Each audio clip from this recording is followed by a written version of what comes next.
Recently, The Economist magazine put out their, what is it called? The World Ahead Guide for 2024. And The Economist, of course, is an award-winning, well-respected magazine and online journal. And what they do every year around this time is they put out their guide for the next year. You know, the bad things that could happen, the good things that could happen, things we need to be aware of, that sort of thing.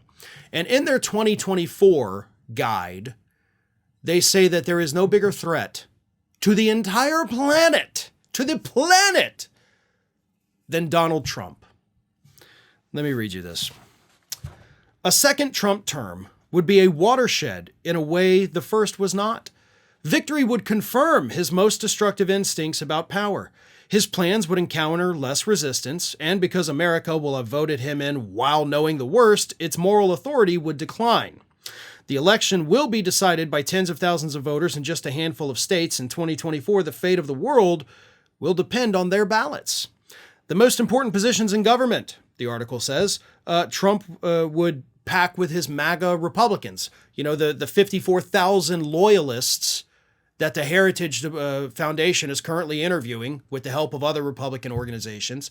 So there'd be no checks and balances because he will have purged all the normal people, put in all the freaks, and the Economist talks about that fact. He would be unbound in his pursuit of retribution, economic protectionism, and theatrically extravagant deals. A Trump win would also signal to China that America's democracy is dysfunctional and could give the communist nation the incentive to invade its neighbor Taiwan. The article predicts that Trump's desire to quickly end the war in Ukraine would give Vladimir Putin the impetus to take over other neighboring countries like Moldova and the Baltic states. Whoever ends up dispatching Donald Trump at long last will determine that future. Will it be a primary opponent, or in the general election of 2024, will it be President Joe Biden, or a Democrat representing a new direction for the party? That a Trump victory next November is a coin toss probability is beginning to sink in. And that's the reality that we have to face. I mean, look, everything The Economist has talked about in that article are things that we have brought up here. It's things that y'all know, right? The packing the government with the loyalists. They've already started interviewing armies of lawyers to make sure that all of his crazy things they can do. He's already talked about putting a 10% tariff on every single good that is imported into the United States, which would raise our prices astronomically. You thought inflation was bad in the early years of Biden? It's about to be worse than this country has ever seen. That's going to hurt us economically. It's going to hurt the world economically. Donald Trump's foreign policy is let the dictators do whatever they want. Doesn't matter if innocent people get slaughtered. It would be an international disaster.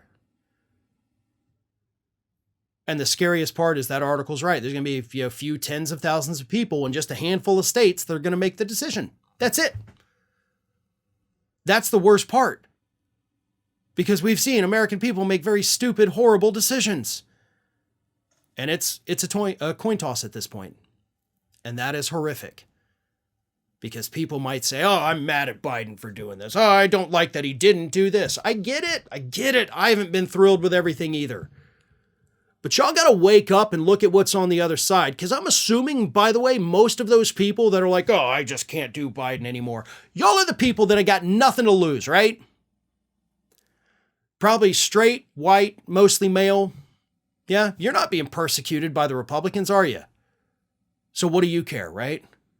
You're doing good enough in your job. You're not economically worried about things. But you're thinking just like a Republican. People will die. Lots of people will die if Donald Trump gets reelected, and that's not overstating the problem. Every expert agrees with that.